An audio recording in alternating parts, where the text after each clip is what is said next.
अस्सलाम वालेकुम जी, मेरा नाम डॉक्टर उस्मान महमूद भट्ट है। मैं कंसल्टेंट इंटरवेंशनल कार्डियोलॉजिस्ट के तौर पे काम कर रहा हूँ पंजाब इंस्टीट्यूट ऑफ कार्डियोलॉजी और एहसान मुमताज़ हॉस्पिटल। आज हम जिस टॉपिक पे बात करेंगे वो बहुत कॉमन टॉपिक है। उसका जो टॉपिक है वो आज का ओबेसिटी है, जिसे आम अल्फाज में मोटापे का नाम दिया जाता है। हम इसके बारे में बहुत ज़्यादा आगाही नहीं है हमें, क्योंकि हम समझते हैं ये कोई बीमारी नहीं है, लेकिन ये एक ऐसी बीमारी है जिसकी वजह से बहुत से जिस्म के ऊपर असरात आते हैं। मोटापा या ओबेसिटी कैसे मेजर की जाती है, इसका एक इंडेक्स होता है जिसे हम कहते हैं BMI, बॉडी मास इंडेक्स। इसमें दो चीज़ें होती हैं, आपका वेट और आपकी हाइट को डिवाइड किया जाता है। अगर ये वैल्यू आपकी 30 से ज़्यादा आ जाए तो आप ओबेसिटी में आ जाते हैं। अगर ये वैल्यू 35 से ज़्यादा आ जाए तो इसका मतलब है कि आपकी ओबेसिटी और बढ़ती जाती है, और 40 के बाद वो कहते हैं कि ये बहुत ज़्यादा सीवियर हो गई है। अब ये जो ओबेसिटी है, जो मोटापा है, ये हार्ट के ऊपर क्या असरात करता है उसके बारे में हम बात करते हैं। तो सबसे पहले जो है वो, क्योंकि इसकी वजह से चर्बी बढ़ती है तो वो हार्ट की नालियों में जमना शुरू हो जाती है, जिसकी वजह से नालियाँ तंग होती हैं तो हार्ट की बीमारी शुरू हो जाती है, एंजाइना शुरू हो जाता है। इसके अलावा क्योंकि जिस्म का वज़न बहुत ज़्यादा होता है तो हमें क्या करना पड़ता है कि ब्लड को उतना ही ज़्यादा हार्ट को पंप करना पड़ता है, तो जिसकी वजह से आहिस्ता आहिस्ता हार्ट के मसल वीक होना शुरू हो जाते हैं और हार्ट फेलियर की अलामात भी आना शुरू हो जाती हैं इन लोगों में। इसके अलावा दिल की धड़कन कई लोगों में बेरब्त हो जाती है, जिसे हम एट्रियल फिब्रिलेशन का नाम लेते हैं, और कुछ लोगों में इसकी वजह से सडन कार्डिक डेथ हो जाती है। तो ये वो असरात हैं जो मोटापे की वजह से हार्ट के ऊपर आते हैं। अगर हम बात करें रिस्क फैक्टर्स की जो मोटापे के साथ रिलेटेड हैं, तो सबसे पहले हम बात करते हैं कोलेस्ट्रॉल का बढ़ना। कोलेस्ट्रॉल का बढ़ना तकरीबन 70% लोगों में कोलेस्ट्रॉल बढ़ जाता है जिनका वज़न ज़्यादा होता है।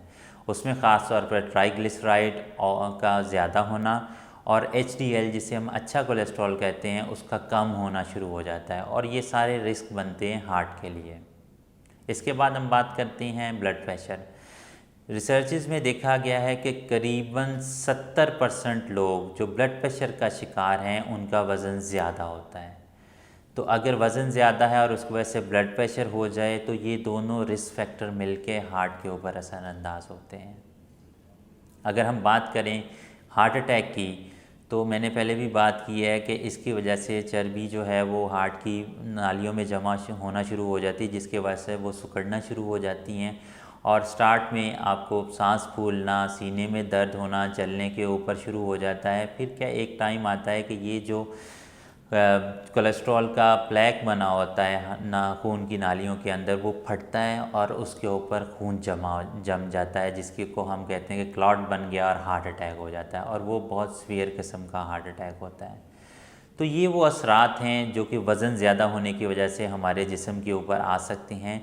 अब वज़न ज़्यादा होने की वजूहात कुछ ऐसी हैं जो हमारे कंट्रोल के अंदर नहीं हैं, जैसे जेनेटिक फैक्टर्स हैं कि फैमिली में रन कर रहा है ये वज़न ज़्यादा होना।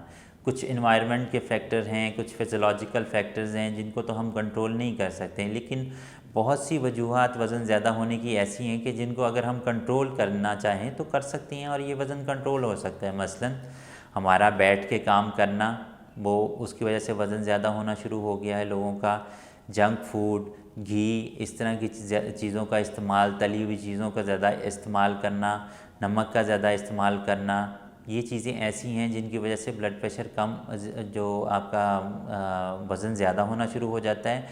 इसके लिए ज़रूरी है कि आप ज़्यादा से ज़्यादा वॉक करें, कम से कम दिन में 30 मिनट ज़रूर वॉक करें, और इसके अलावा जंक फूड और घी वाली चीज़ें कम से कम इस्तेमाल करें। तो ये वो ऐसी चीज़ें हैं जो अगर इनको हम कंट्रोल करना चाहें तो हम कंट्रोल करके अपनी वज़न में कमी कर सकते हैं। फिर कुछ अद्वियात भी आना शुरू हो गई हैं जिसकी वजह से हम ये कंट्रोल कर सकते हैं, लेकिन अगर हम एक बात करें तो वो एक बात यही रह जाती है कि अगर हम इसको कंट्रोल करना चाहें वज़न में ज़्यादती को, तो हम अपने बहुत से रोज़मर्रा के काम से इसको कंट्रोल कर सकते हैं, और इससे जो बहुत से नुकसानात पहुँचते हैं, ख़ास तौर पे हार्ट को जो रिस्क फैक्टर्स मिलते हैं, उसको हम कंट्रोल कर सकते हैं।